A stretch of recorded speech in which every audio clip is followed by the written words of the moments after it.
Au temps du soir, la parole vient pour nous éclairer sur ces choses. Afin que nous ne soyons pas dans la confusion. Et Dieu n'a jamais laissé son peuple dans la confusion. Amen. À chaque fois sur la terre, parce que la grâce court encore, il se trouvera toujours un petit groupe qui manifestera la lumière quelque part. Gloire à Jésus-Christ. Il aura une voix. Amen. Une voix quelque part qui rectifie les choses, qui corrige l'erreur, etc. Amen. Qui dit à Adam, tu es dans l'erreur. Comme dans le jardin d'Éden. Ça veut pas vous ne vous attachez pas aux églises trinitaires. Amen. C'est beau, c'est joli, mais c'est un décret païen. Ce n'est pas un décret divin. C'est un décret païen. Amen. Et ce qui est du diable est très populaire. Ce qui est du diable est populaire, séduisant. Amen. Mais le péché est à l'intérieur. Gloire à Jésus-Christ. Et nous avons aussi la foi de Dieu qui vient pour corriger l'erreur. Amen. Placer l'enfant de Dieu sur le bon pied. Pour dire mon fils, voici la vérité. Amen. Suis cette voie de vérité là. Amen. Dieu ne laissera pas ses enfants dans la confusion. Amen.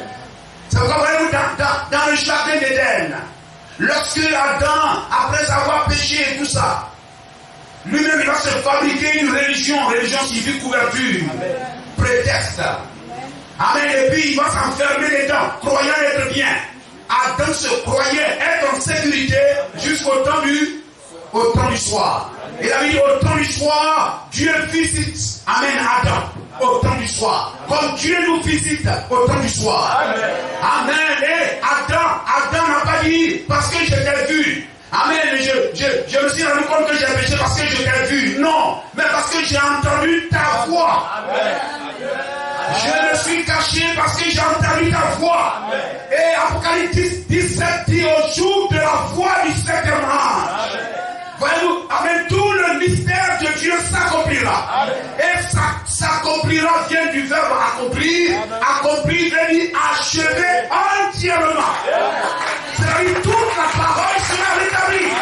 Afin que le croyant de ce jour ait une foi totale, une foi complète. Vous comprenez cela? Béni soit le nom de Jésus-Christ. Amen. Ainsi, voyez-vous, frères, c'est nous qui sommes les professeurs aujourd'hui. Amen. C'est nous qui sommes les professeurs des églises de tous les croyants sur la terre aujourd'hui. C'est nous qui avons la vraie correction. Amen. Ce n'est pas de l'orgueil, c'est la vérité. Amen. Les gens regardent à leur hauteur théologique. Amen. Nous regardons à la hauteur de la révélation. Amen. Ils sont en train de faire des acrobaties dans les plaines, dans les vallées là-bas. Mais nous sommes sur la colline, sur la montagne, on les voit en bas là-bas. Pour qu'eux ils nous voient, il faudrait qu'ils lèvent les yeux. Béni soit le nom du Seigneur. Gloire à Jésus-Christ. Amen. Et voyez-vous, c'est merveilleux. Et voyez-vous, ainsi frère, dans ce âge dans lequel nous sommes, cet âge du rétablissement, cet âge de l'achèvement, cet âge qui accomplit le chiffre 7. Amen. Quelque chose de merveilleux. Amen. Doit s'accomplir, c'est l'enlèvement. Et quelque chose d'agréable encore, c'est que nous ne mourrons pas tous. L'apôtre Paul dit, nous ne mourrons pas tous. C'est la bonne que, voyez-vous, l'apôtre Paul est comme celui qui a prêché tout l'évangile à main des nations. Tout l'évangile des nations. C'est-à-dire, il a vu le temps de la fin. Il a vu l'enlèvement. Amen. Celui qui a écrit Thessaloniciens, celui qui a écrit Corinthiens, etc. L'apôtre Paul a vu la fin. Il a vu l'enlèvement. Et il a, amen, étant ténèbres, il s'est transporté. Amen. Il est entré dans la vision. Amen. Il a dénoncé le temps et il s'est retrouvé au jour de l'enlèvement. Et il a dit, nous ne mourrons pas tous. Amen. Gloire à Jésus-Christ. Nous ne mourrons pas tous. Et frère, cela doit s'accomplir. Alors si nous ne mourons pas tous, au jour de sa venue, ça veut dire qu'il y a un temps où les croyants, les chrétiens nés de nouveau de ces temps-là seront encore en train de marcher sur la terre. Amen. Et lorsqu'ils feront un pied, l'un pied ne touchera pas la terre, le deuxième, ça ne touche pas la terre. Et il dit, mais qu'est-ce qui se passe? Changeront de dimension et c'est terminé. C'est dans ce âge que ça se passe. Béni soit le nom du Seigneur. Et voyez-vous, amen, aujourd'hui, dans le temps dans lequel nous sommes, le véritable croyant n'attend pas la mort. Amen. Même les gens du temps de Paul, quand ils ont entendu Paul prêcher ça, ils ont dit, ah, etc. Oulala.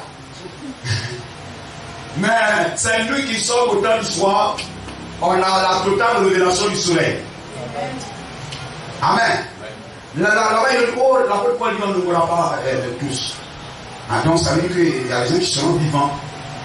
Mais le Seigneur viendra dans notre âge d'Éphèse et tout ça, et puis, bon, ben, l'enlèvement et tout ça. Amen. Mais le Seigneur ne leur a pas donné toute cette révélation que nous avons aujourd'hui. Sinon, il serait compris que non, nous, on n'est qu'au premier. Amen. Amen. Gloire au Seigneur. Et on peut même dire que le Seigneur a commencé de venir, mais il vient pleinement au 7e jour. Amen. C'est le commencement de sa venue. On est au premier ici, premier Éphèse. Mais sa pleine venue, c'est au 7e. Gloire au Seigneur. Et à nous, il nous a été donné de comprendre que nous sommes au 7e jour. Nous sommes au jour de l'achèvement.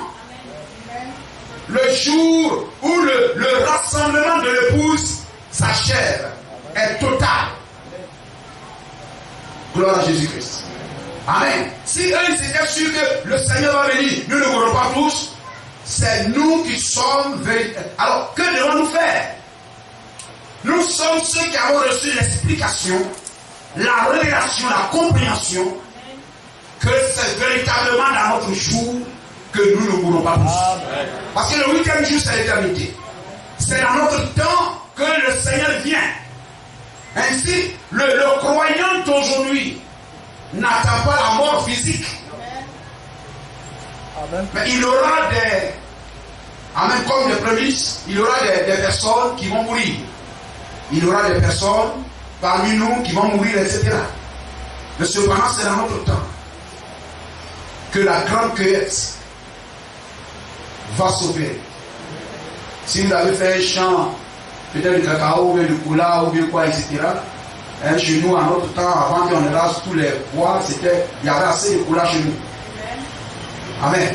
Et quelquefois, le temps de coula, il y a les premiers colas qui tombent. Il y a les premiers colas qui tombent.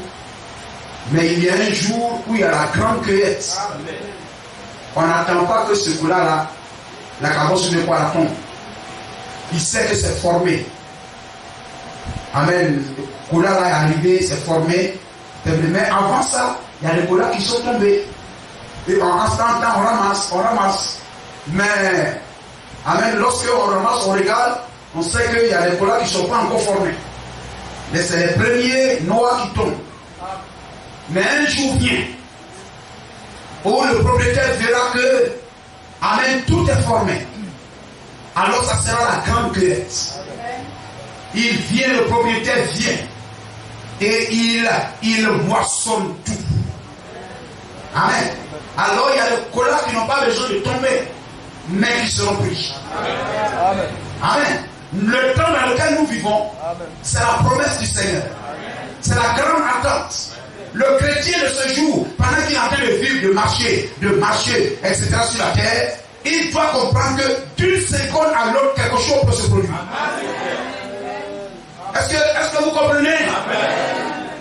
Dieu nous donne la grâce d'arriver à vous faire comprendre cela. Si le chrétien de cet âge comprend ça, frère, on n'a pas besoin de venir chez vous à la maison. Vous pouvez lui mettre de l'ordre dans ta vie. Amen. On n'a pas besoin de venir chez vous à la maison. Est-ce que pourquoi tu ne vas pas venir à l'église? Non. Dans ton